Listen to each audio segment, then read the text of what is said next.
السلام علیکم ورحمۃ اللہ وبرکاتہ۔ محترم سامعین، امید ہے کہ آپ حضرات خیر و عافیت سے ہوں گے۔ دوستو، حج 2023 کی مہنگائی کو لے کر اس کے بارے میں آپ کو نئی اپڈیٹ دینے جا رہا ہوں، جس کا ہمیں شدت سے انتظار تھا۔ جیسے ہی آپ حضرات نے پورے ملک ہندوستان میں احتجاج کیا، مظاہرہ کیا، حج کمیٹی کے دفتر پر پہنچے، تو اس کا اثر کچھ دکھائی دیا۔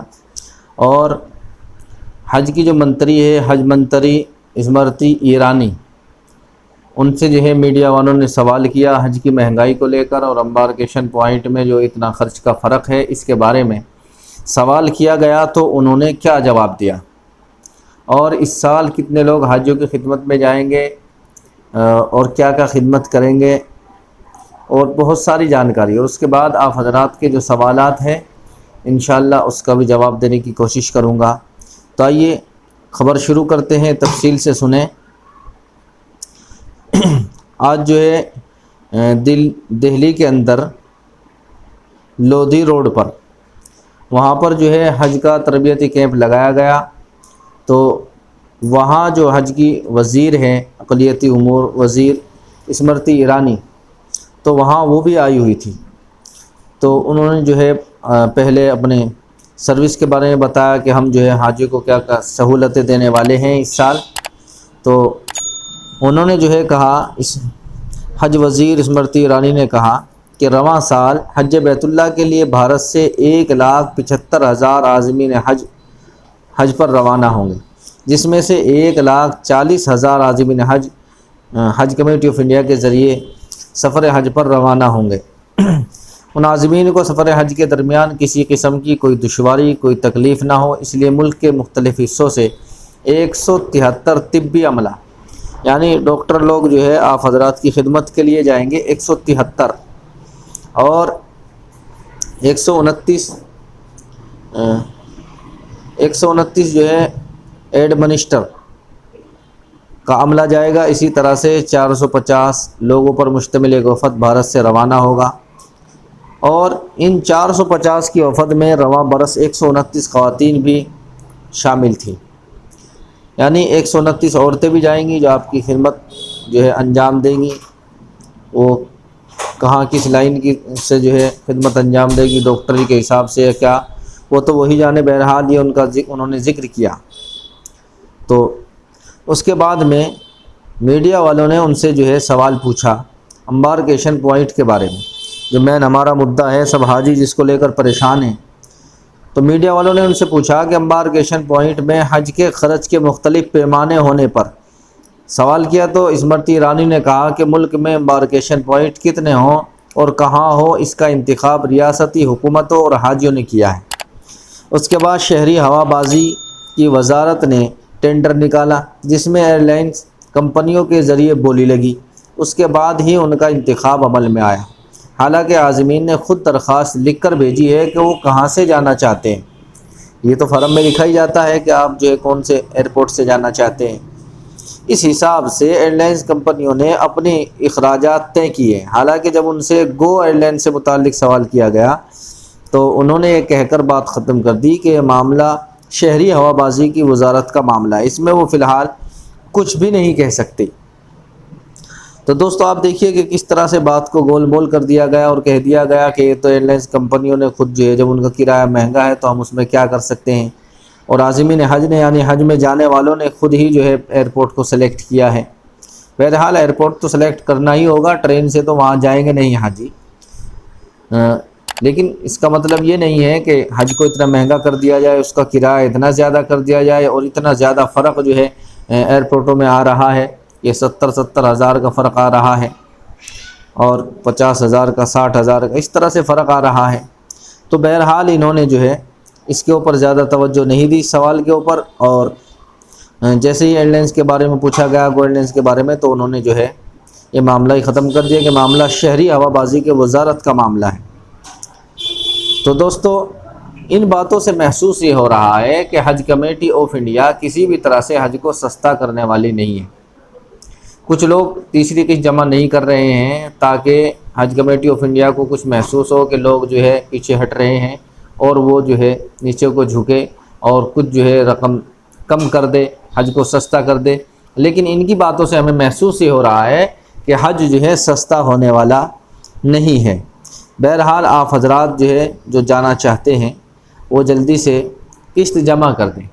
تیسری قسط جمع کرنے کی لاسٹ تاریخ 15 مئی ہے، 15 تاریخ سے پہلے آپ حضرات جمع کر دیں۔ اب آپ حضرات اپنے سوالات سن لیں، سوالات بہت اہم ہیں، بہت سارے مسائل ہیں جو سبھی حاجیوں کے لیے ضروری ہے، وہ ضرور سنیں۔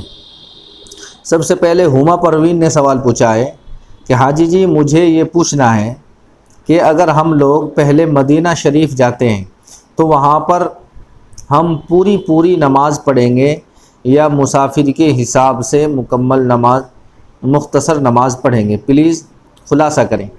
دیکھیے مدینہ ہم جاتے ہیں تو واقعی میں ہم مسافر رہتے ہیں، کیونکہ وہاں کا جو قیام ہے وہ 15 دن سے کم ہے، یعنی 8 ہی دن کا تقریباً قیام ہوتا ہے۔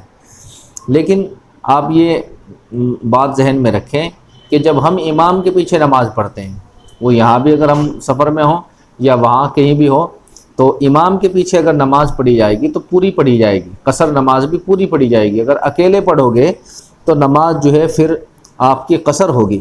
تو وہاں پر مدینے میں عورتیں بھی مرد بھی امام کے ساتھ نماز پڑھیں گے، عورتوں کی نماز کی جگہ الگ ہے، تو وہاں آپ کی نماز قصر نہیں ہوگی۔ اگر آپ الگ پڑھیں گے آپ کی نماز نکل گئی۔ بہرحال 40 نمازوں کی فضیلت ہے، بہت بڑی فضیلت ہے وہاں پڑھنے کی، اس لیے آپ جو ہے ساری نماز جماعت سے پڑھنے کی کوشش کریں۔ ایک بات کا خیال رکھیں کہ وہاں اذان ہوتے ہی فوراً جماعت کھڑی ہو جاتی ہے، کبھی آپ سوچو یہاں کی طرح کہ آدھے گھنٹے کے بعد یا 15 منٹ کے بعد کھڑی ہوگی، ایسا نہیں ہے۔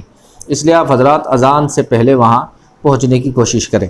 دوسرا سوال ہما پروین نے کیا ہے کہ حاجی جی مجھے یہ پوچھنا ہے کہ مزدلفہ پہنچنے کے بعد مغرب اور عشاء کی نماز ایک ساتھ پڑھنی ہے، کیا اس کا مطلب یہ ہوا کہ پہلے مغرب کے 3 فرض کی نیت باندھ کر پہلے پڑھیں اور اس کے بعد جو ہے عشاء کے 4 فرض کی نیت باندھ کر پڑھیں، اس کے بعد جو ہے دونوں نمازوں کی سنت نوافل کس طرح سے پڑھیں؟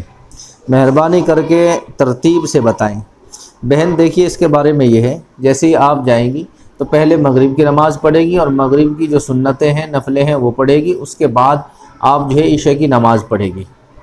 اس ترتیب سے آپ کو نماز پڑھنی ہے، اور وہاں پر نماز قصر نہیں ہوگی، وہاں جو ہے آپ کو نماز پوری پڑھنی ہوگی، کیونکہ آپ جو ہے مدینے میں مکے میں جو رہیں گے وہ تقریباً 1 مہینہ رہیں گے، تو 1 مہینے کے لیے کوئی مسافر نہیں ہوتا، مسافر 15 دن سے کم کا ہوتا ہے۔ اگر 15 دن سے کم ٹھہرنے کا ارادہ ہے تو وہ مسافر رہتا ہے، جیسے ہی 15 دن کا یا اس سے زیادہ کا جو ہے قیام کا ارادہ ہوا تو فوراً وہ مقیم ہو جاتا ہے، تو وہاں نماز پوری پڑھنی ہے، اور جو ترتیب میں نے بتائی اس طرح سے پڑھنی ہے۔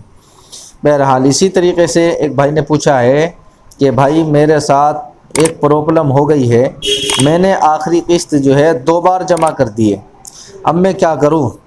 بھائی آپ جو ہے حج کمیٹی آف انڈیا پہنچ جائیں یا ایک اپلیکیشن لکھیں کہ میرے سے جو ہے غلطی سے 2 قسطیں جمع ہو گئی ہے، میں ایک قسط کے پیسے ریفنڈ چاہتا ہوں۔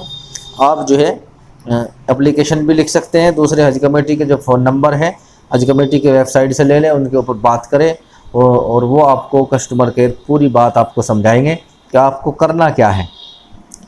اسی طریقے سے ایک بھائی نے پوچھا ہے کہ حاجی جی یہ بتائیں کہ اگر کسی سے غلطی سے قربانی یس ہو گئی ہے تو اب کیا کریں؟ بھائی اب آپ کچھ نہیں کر سکتے، اب آپ نے قربانی کو یس کر دیا ہے تو آپ جو ہے اب کچھ نہیں کر سکتے، نو نہیں ہو سکتی ہے۔ اذان ہو رہی ہے، اذان کے بعد انشاءاللہ باقی سوالات کا جواب دیا جائے گا۔ تو دوستو ایک بھائی نے پوچھا ہے کہ بھائی میں بھوپال سے ہوں اور میرا ویٹنگ نمبر 689 ہے، اور آپ یہ بتائیں کہ بھوپال والوں کی یہ 681 تک کلیئر ہو گئی ہے، کیا آگے بھی کلیئر ہونے کی امید ہے؟ بھائی آگے کلیئر ہونے کی امید یہ ہے کہ اب لوگ تیسری قسط جمع نہیں کر رہے ہیں، جو لوگ جن کا انتظام پیسوں کا نہیں ہو پا رہا ہے وہ اگر کینسل کرائیں گے تو پھر آپ کا نمبر آ سکتا ہے۔ اسی طریقے سے ایک بھائی نے پوچھا ہے کہ عزیزیہ میں چولہا کون سا ملے گا، گیس کا یا انڈکشن؟ بھائی گیس کا چولہا ملے گا، وہاں انڈکشن نہیں ملے گا، گیس کا ایک سلنڈر ملے گا اور گیس کا ہی چولہا ملے گا۔ اسی طریقے سے ایک بھائی نے پوچھا ہے کہ فلائٹ کی ڈیٹ کب تک ملے گی؟ ہم ایم پی سے ممبئی جانا ہوگا، اس کے لیے جو ہے ریزرویشن بھی کا بھی مسئلہ رہے گا۔ بھائی اس کی ڈیٹ جو ہے آپ کو ابھی 2-4 دن کے اندر ہی، جیسی تیسری قسط فائنل ہوگی، تیسری قسط فائنل ہوتے ہی آپ حضرات کو ڈیٹ مل جائے گی، سبھی کو ڈیٹ مل جائے گی، پھر آپ اپنے حساب سے جو ہے اپنا ٹکٹ کرا لینا۔ اسی طریقے سے ایک بھائی نے پوچھا ہے کہ 8 ذی الحجہ مینا میں ظہر سے 9 ذی الحجہ فجر تک نماز قصر پڑھنا ہے یا مکمل، اور اسی طرح سے 9 سے 11-12 ذی الحجہ کے دن جمعہ مبارک ہو گیا تو پھر کیا کریں گے؟ بھائی دیکھیے، ایک تو نماز آپ کو پوری پڑھنی ہے، مکے کے اندر آپ کی نماز قصر نہیں ہوگی، پہلی بات تو یہ دھیان رکھیں۔ دوسری بات یہ ہے کہ جمعے کی نماز جو ہے وہ حاجیوں کے اوپر نہیں ہے، نہ عید کی نماز ہے نہ جمعے کی نماز ہے، کیونکہ آپ جو ہے حج کے ارکان پورے کر رہے ہیں، اور حج جو ہے اللہ کے شاعر میں سے ہیں، تو چاروں اماموں کے نزدیک، کسی بھی امام کے نزدیک جو ہے جمعے کی نماز جو ہے آپ کے اوپر فرض نہیں ہے، اور عیدین کی نماز بھی واجب نہیں ہے۔ تو آپ کو اگر جمعہ آ جائے تو آپ کو ظہر کی ہی نماز پڑھنی ہے، جمعے کی نماز نہیں پڑھنی ہے۔